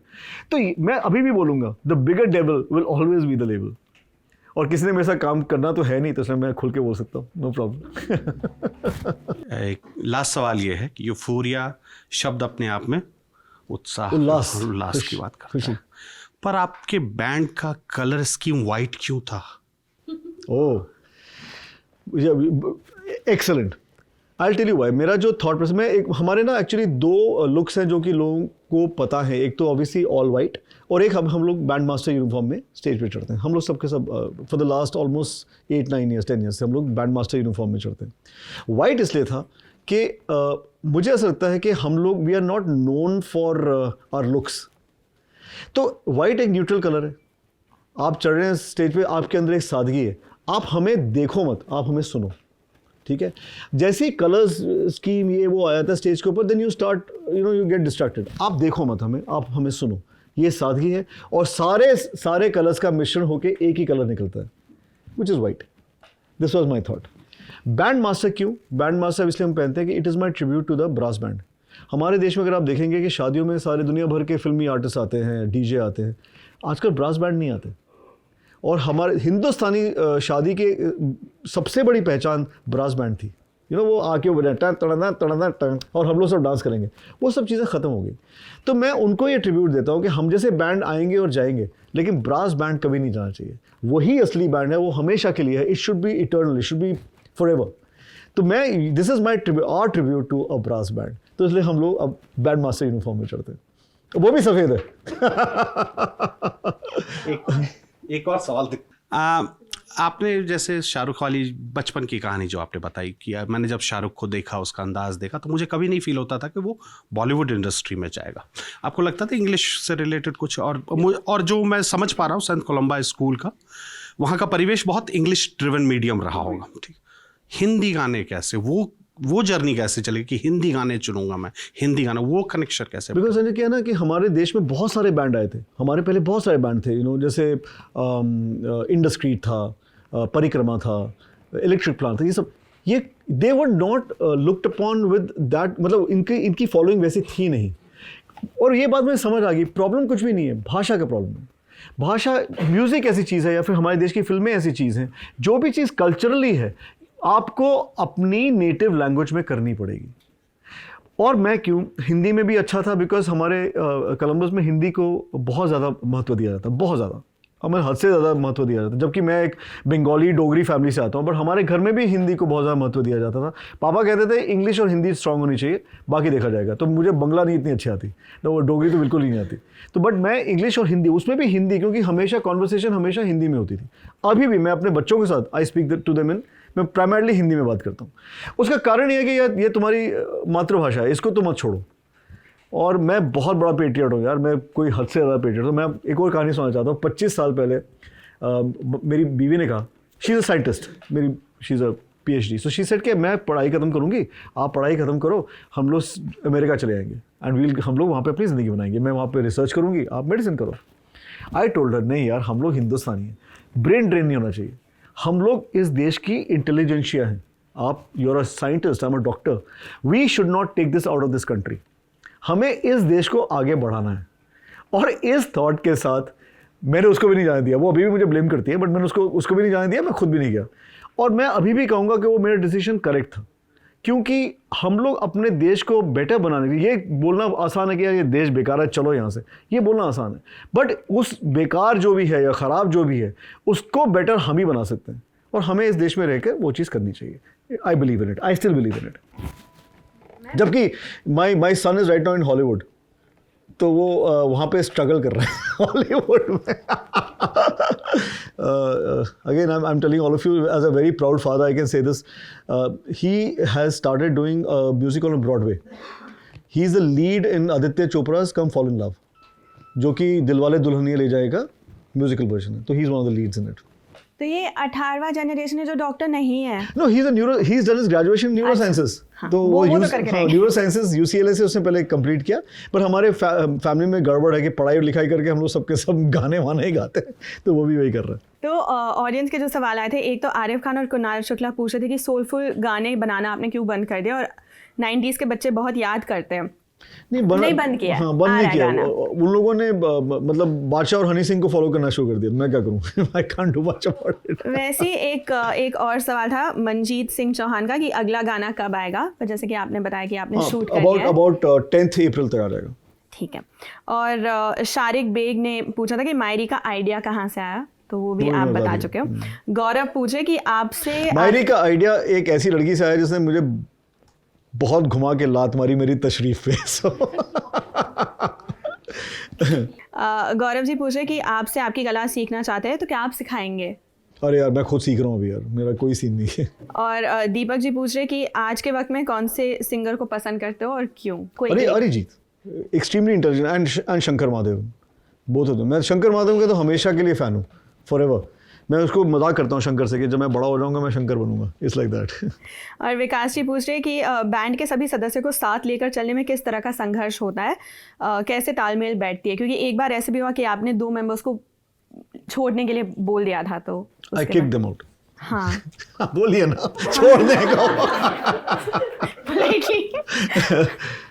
हाँ, इट्स वेरी डिफिकल्ट, बट जो भी बैंड लीडर होता है उसको सबसे ज़्यादा हम्बल रहना पड़ता है, उसको सबसे ज़्यादा अपने इमोशंस को कंट्रोल करना पड़ता है, क्योंकि वो लीडर भी है और वो फॉलोअर भी है। और आपको ये इंश्योर करना पड़ेगा कि आपके सारे बैंड को वो सेम कंडीशंस मिले और सपोर्ट मिले जो आपको मिल रहे हैं। लोगों को होता है ना कि जैसे ये बैंड लीडर है तो हम ऐसा, हमारे यूफोरिया में ऐसा नहीं होता, सबको इक्वली इंपॉर्टेंस मिलती है, सबको एक तरह का वेतन मिलता है, तो everybody is happy with whatever is happening, क्योंकि जो मेन एम है is to make good music. It is not कि हम लोग कितने फेमस हो जाएंगे और क्या कर लेंगे। हेलो सर, मेरा नाम शिवेंद्र है। सर बहुत समझ नहीं है मुझे, लेकिन थोड़े बहुत गाने सुनता हूँ। एक चीज़ जो मतलब मुझे लगता है ऐसा कि पाकिस्तानी जो सूफ़ी म्यूज़िक है, और हमने उनके खाली बहुत सारे सिंगर्स को भी इंजॉय किया है, यहाँ एंटरटेन किया है, अच्छे सिंगर्स यहाँ से निकल के गए और अभी भी हम सुनते हैं। उनके वक्त की, उस वक्त की जो पुराने कव्वाल हुआ करते थे, उनकी शायरियाँ यहाँ फिर उसको छोटे फॉर्मेट में करके और खूब सुनी जाती हैं सब कुछ। लेकिन वैसा कुछ हम नहीं डेवलप कर पाते हैं। हमने कई गानों में देखा है कि हम कुछ वैसा कॉपी करने की कोशिश करते हैं, वो जबकि उर्दू ज़बान तो इस पूरी टेरिटरी की थी, वो पाकिस्तान अलग नहीं था, लेकिन उस ज़बान के लेवल पे या म्यूज़िक के लेवल पे हम कुछ वैसा क्यों नहीं क्रिएट कर पाए कि जो हमारा जो आंसर है, it goes back to the same thing, फिल्में। That is the problem. हमारे देश की जो सबसे बड़ी प्रॉब्लम है फिल्में। वहाँ पे एक तो फिल्म इंडस्ट्री इतनी स्ट्रांग है नहीं, और क्या है कि सब लोग अपनी अपनी गाने ही बनाते हैं जैसे उनको बनाने की मर्जी है। कोई उनको कंट्रोल नहीं करता है क्या करना है क्या नहीं करना है। उनको इस चीज़ की आज़ादी है, ट्रू आज़ादी है। यहाँ पे है नहीं। ऐसा नहीं है कि यहाँ पे वो म्यूज़िक नहीं है, ज़रूर है, लेकिन तुम उनको तवज्जो नहीं देते, तुम उनको इंपॉर्टेंस नहीं देते। अगर वो फिल्मों का भाग नहीं है या फिर आपके साथ साइन नहीं है तो असली टैलेंट को कभी कोई तवज्जो ही नहीं देता।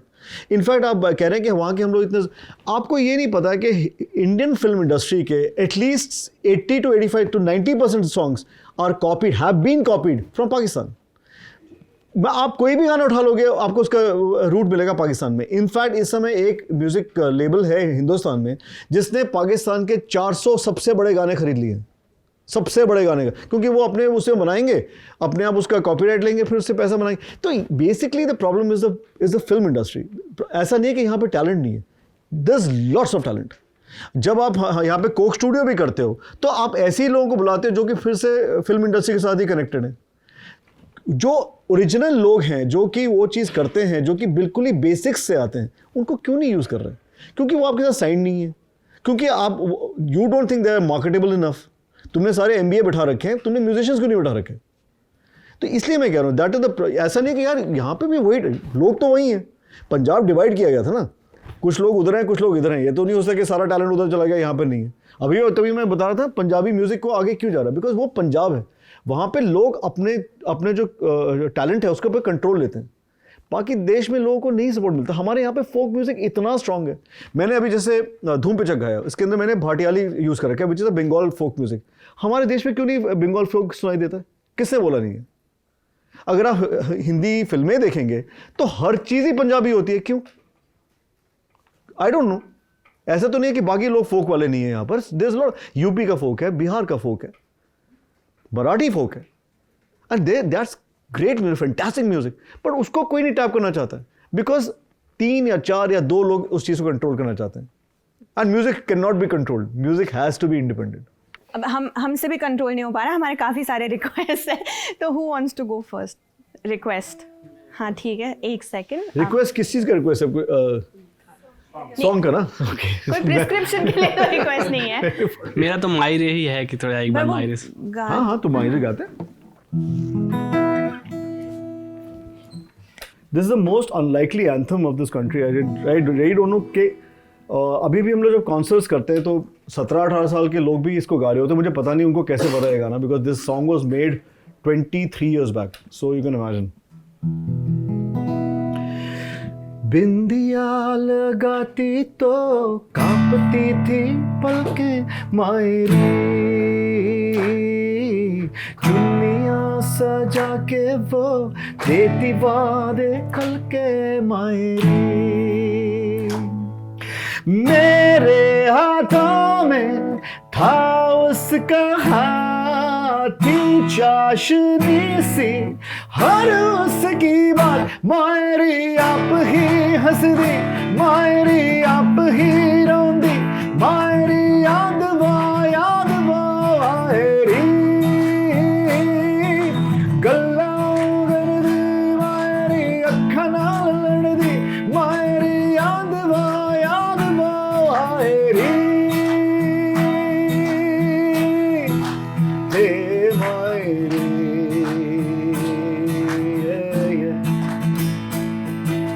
बारिशों में लिपट के माँ आती थी वो छल के मायरी,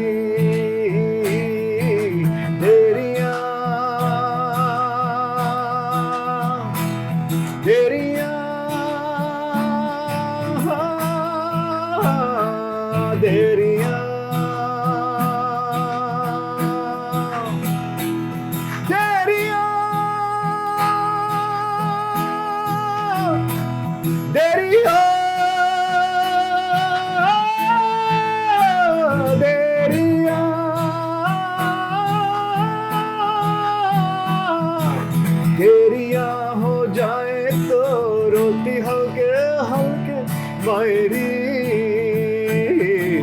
फिर से मैं रोऊं फिर वो गाए ठंडी हवाएं बन के छाए मायरी हीरा गांधी मायरी गिद्धिया पाउंदी sing it मायरी वो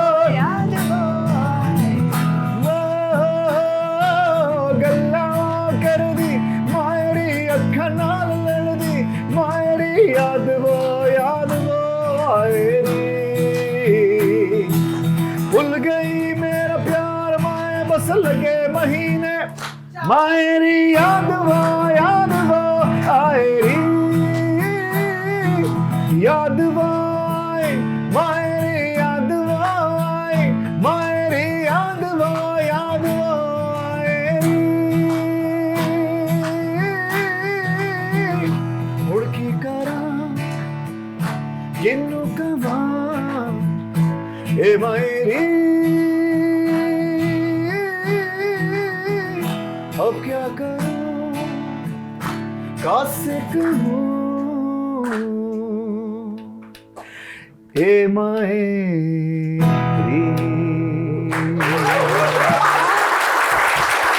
thank you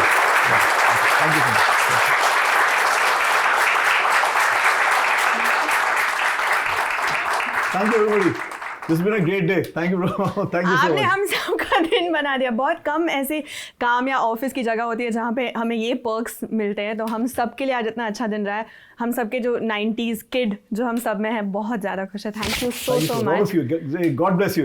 Love to come back. कभी बुलाओगे तो फिर से आ जाऊंगा। अगली बार सिर्फ गाने आऊंगा, बात करने नहीं आऊंगा। Done.